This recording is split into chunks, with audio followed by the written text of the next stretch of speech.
Bismillahirrahmanirrahim.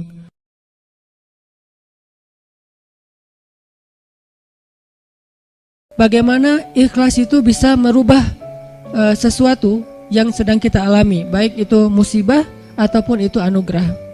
Kemudian bagaimana cara kita menjadi seseorang yang mukhlis, sampai ke derajat tertinggi dari mukhlis itu adalah mukhlas. Jadi ada mukhlis, ada mukhlas. Orang mukhlis adalah orang yang sedang belajar menjadi ikhlas. Orang mukhlas, orang yang udah ikhlas banget. Jadi orang yang mukhlas itu gak ada bedanya antara dipuji sama dicelah. Itu mukhlasin. Ketika dia posting sesuatu, likersnya banyak atau malah hatersnya banyak, buat dia gak ngaruh. Itu mukhlasin. Gak gara-gara dia yang nge-like dan komen positifnya disanjung banyak jadi dia semangat, terus giliran di hate sama orang lain, dicela sama orang lain, dia jadi kayak pundung gitu. Ini berarti sedang belajar mukhlis. Orang mukhlas gak ada bedanya bagi dia antara emas dan batu. Sama di mata dia antara emas dan batu. Orang mukhlas sama di mata dia antara pujian dan celaan. Orang mukhlas sama di mata dia antara orang yang membalas kebaikannya atau justru mengkhianati kebaikannya. Dia tetap menolong orang tersebut. Ini mukhlasin, derajat tertinggi dari mukhlisin. Sehingga para anbiya kayak Nabi Yusuf, Nabi Musa, Allah menyebutnya mereka adalah mukhlasin. Wadhkur fil kitabi Musa innahu kana mukhlasan wa kana rasulan nabiyya, salah satunya. Coba kalian ingat kisah tentang Musa. Musa adalah seorang hamba yang mukhlason, mukhlas banget, yang udah gak ada bedanya dipuji orang, dicela orang, diikuti orang, ditinggalkan orang, buat dia gak beda. Dia tetap berbuat baik, dia tetap taat kepada Allah. Gak ada bedanya ketika dia berhijrah, kemudian hijrahnya ini menguntungkan atau hijrahnya ini menjadi ujian. Dia tetap berhijrah karena dia tahu hijrah itu baik. Dia tetap jujur karena jujur itu baik. Gak ada bedanya ketika dia jujur menguntungkan atau jujur malah jadi ujian. Saya gak bilang merugikan ya, karena jujur gak mungkin rugi, taat gak mungkin rugi, taubat dan hijrah gak mungkin rugi, cuman ujian. Buat dia kalau tahu itu baik ya dia lakukan. Mau untung, mau jadi ujian, ya buat dia pokoknya lakuin aja. Ketika dia misalnya dalam sebuah transaksi gitu, dia jual beli mobil. Kadang-kadang gara-gara terlalu jujur, apalagi jual beli mobil second gitu, kalau jujur resikonya kan agak susah cari untung nih. Dia bilang ini tangan pertama, karena emang belum berubah nama, tapi udah tangan ketiga padahal. Dia bilang ini belum pernah kecelakaan, mobilnya sehat banget. Kalau yang masih modelnya analog malah bisa diulik supaya kilometernya dikurangin. Gak tahu kalau yang digital. Artinya dia gak jujur demi dapat untung besar. Nanti untuk less guilty dia akan bantu anak yatim, panti asuhan, bikin tasyakur bin ni'mah di rumah kayak gitu kan. Ini proyek kecil, apalagi proyek besar.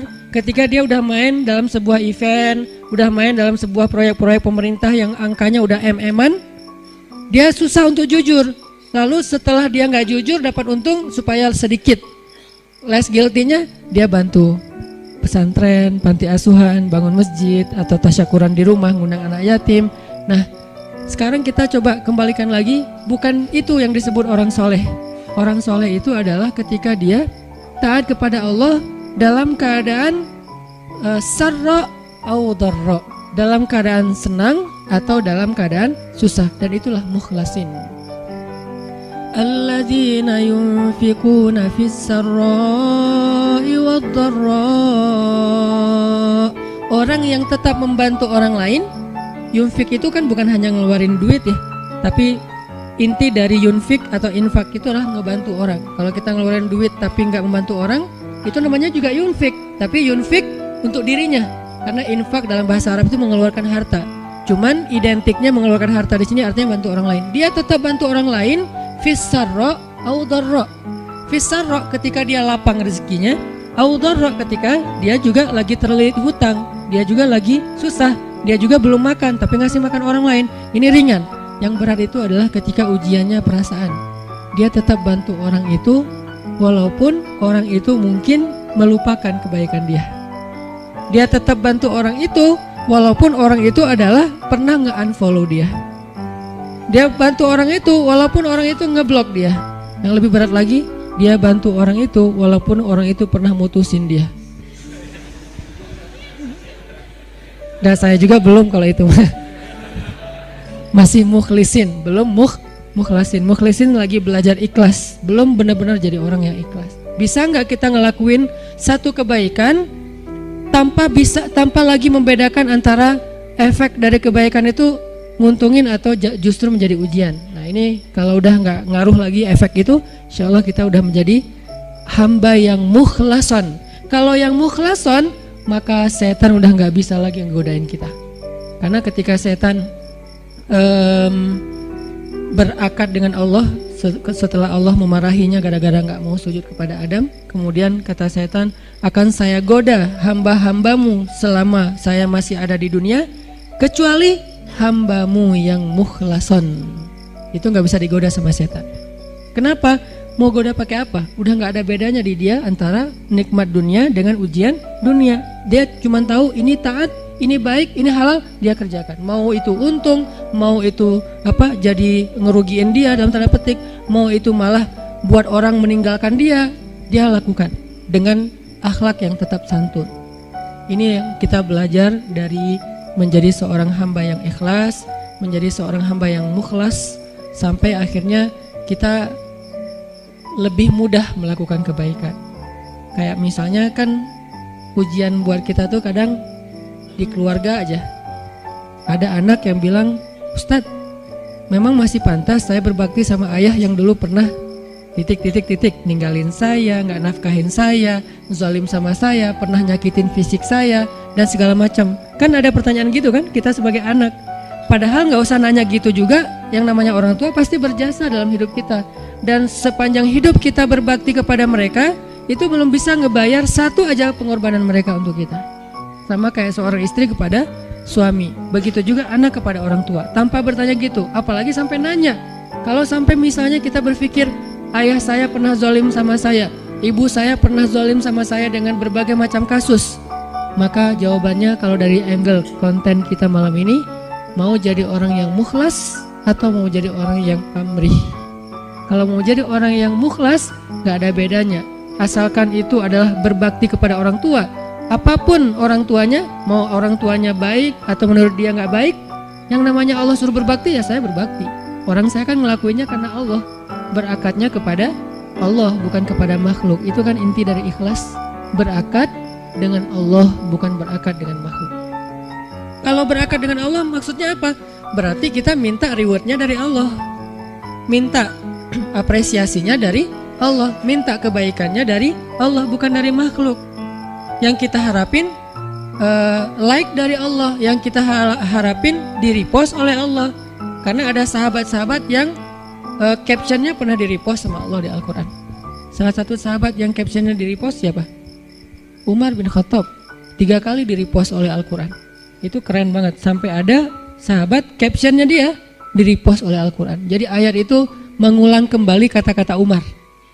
Salah satunya di surat At-Tahrim, kemudian nanti ada di surat Al-Anfal, kemudian ada juga di surat Al-Ahzab. Allah nge-repost kata-kata Umar bin Khattab.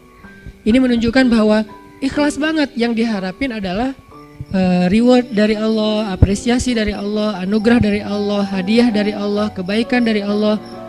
Ustadz, kalau misalnya nggak berharap apa-apa bahkan dari Allah, itu bukan ikhlas. Karena makna ikhlas itu bukan tidak berharap apa-apa. Makna ikhlas itu murni. Arti murni, berharap hanya kepada Allah.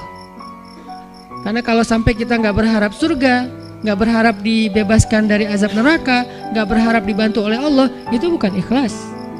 Itu apa Ustadz? Itu istaghna. Ini ada sedikit yang harus kita perbaiki dari persepsi tentang makna ikhlas.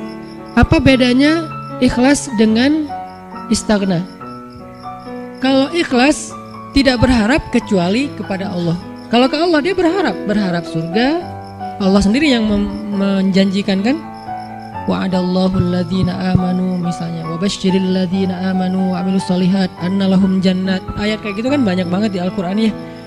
Allah menyediakan untuk mereka ampunan, Allah menyediakan untuk mereka surga, Allah menyediakan untuk mereka kebaikan. Wa may yattaqillaha yaj'al lahu makhraja wa yarzuqhu min haitsu la yahtasib, yukaffir anhu sayyiati wa yu'dhim lahu ajra, yaj'al lahu min amrihi yusra. Ayatnya banyak banget. Kalau Allah udah nawar-nawarin terus kita bilang, "Dah saya mah enggak butuh itu." Itu namanya istaghna. Istaghna arti bahasanya merasa enggak butuh. Terjemahan lebih umumnya lagi, sombong. Jadi kalau kita nggak berharap apa-apa ke Allah, justru Allah tuh nggak suka.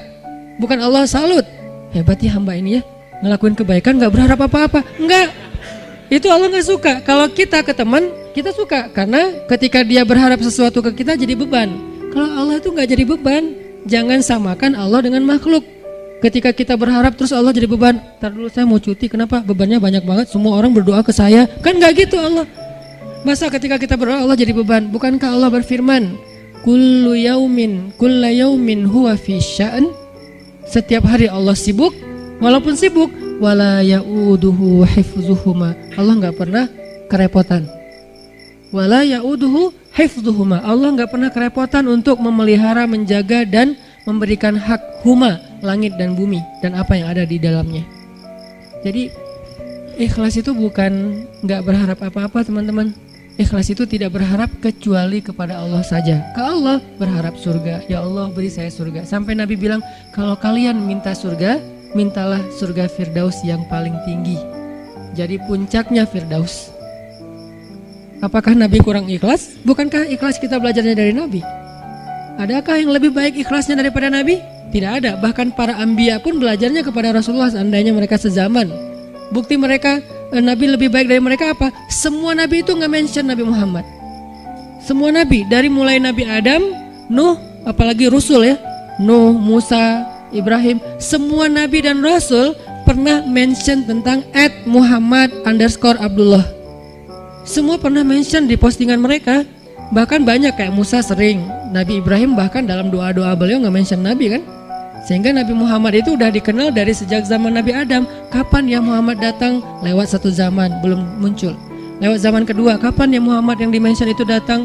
Jadi setiap umat yang soleh pasti nungguin Rasulullah loh. Umat Nabi Adam nungguin Nabi Muhammad, umat Nabi Nuh nungguin Nabi Muhammad.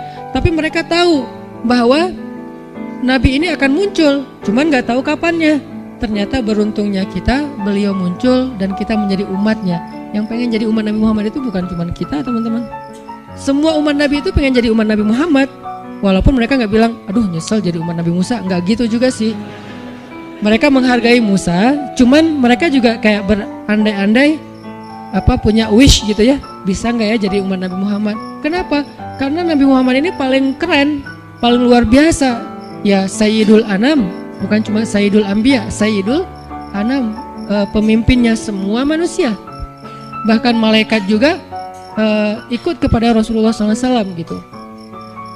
Para anbiya sholat di Masjid Al-Aqsa diimamin oleh Rasulullah SAW. Jadi nggak ada orang yang lebih baik dalam masalah agama daripada Rasul.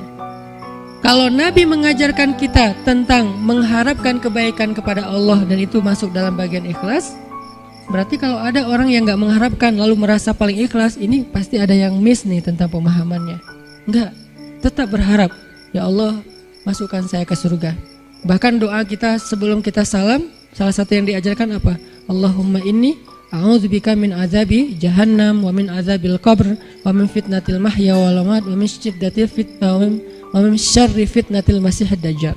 Atau doa yang dibaca sama Bilal terus di like sama Nabi itu apa? Yang diposting sama Bilal.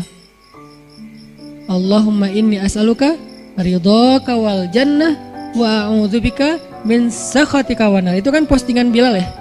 Yang first like-nya malah Rasulullah. Lalu yang lain pas ngeliat Rasulullah nge-like pada nge-like juga. Akhirnya malah di save gitu postingan Bilal dan dihafal. Kemudian di repost sampai zaman kita sekarang. Isinya apa itu? Meminta dan berlindung. Berarti mengharapkan kan? Meminta berarti mengharapkan surga dan ridho Allah. Berlindung berarti mengharapkan terbebas dari neraka dan dan kemarahan Allah. Ini berarti ikhlas. Jadi kalau kamu kenapa puasa? Biar ujian nasionalnya lancar. Oh gak ikhlas tuh. Ikhlas kalau berharapnya ke Allah. Kenapa tahajud? Biar nilainya bagus. Ikhlas kalau berharapnya ke Allah. Kenapa ini? Karena ini. Kenapa ini? Baik urusan dunia maupun urusan akhirat selama halal ya. Karena kalau kenapa sekarang kamu rajin tahajud, biar gua bisa dagangannya laku. Padahal dalam berdagang dia banyak curang. Ini nih agak klise nih. Klise sekali ya, mirip-mirip dengan orang Khawarij di zaman sahabat. Sampai Nabi bilang gini, ini klisenya Khawarij ya. Kalau di zaman kita menurut sebagian besar ulama, dan saya sepakat dengan itu, seperti ISIS. Klisenya Khawarij itu apa? Kata Nabi, kalau kalian membandingkan ibadah kalian dengan ibadah mereka, maka kalian akan meremehkan ibadah kalian. Saking ibadah orang Khawarij itu luar biasa. Itu soleh banget dari sisi ibadah ya. Taat banget, rajin ibadah banget. Sampai di zaman sahabat ada orang Khawarij lagi selesai perang, mereka istirahat di bawah sebuah pohon korma, duduk di atas kepala para sahabat.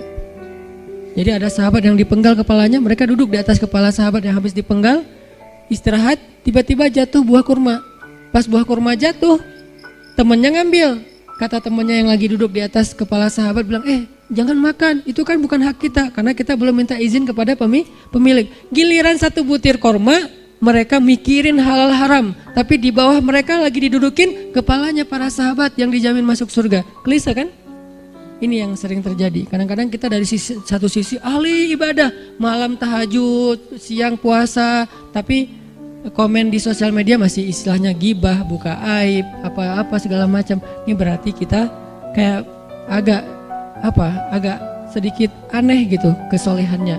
Nah, termasuk orang yang pengen jadi orang baik tapi nggak mengharapkan apa-apa. Sampai ada syair, dan saya agak kurang setuju dengan syair ini, mengatakan, ya Allah, kalau saya berbuat baik karena pengen surga, tutuplah pintu surga itu dari saya, gitu kan ya.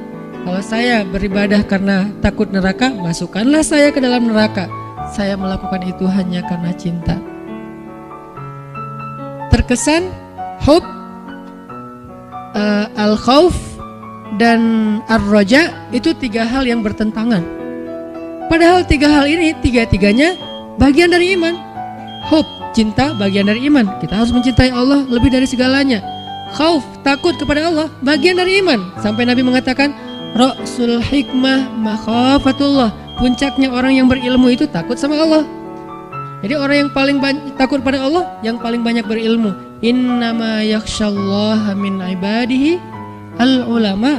Orang yang paling takut kepada Allah di antara hambanya adalah orang yang berilmu. Begitu juga dengan ar-raja. Siapa yang mengharapkan kebaikan di sisi Allah, maka dia mendapatkan apa yang diharapkan, termasuk niat. Maka yang paling tepat di antara makna ikhlas, ikhlas itu tidak berharap kecuali hanya kepada Allah.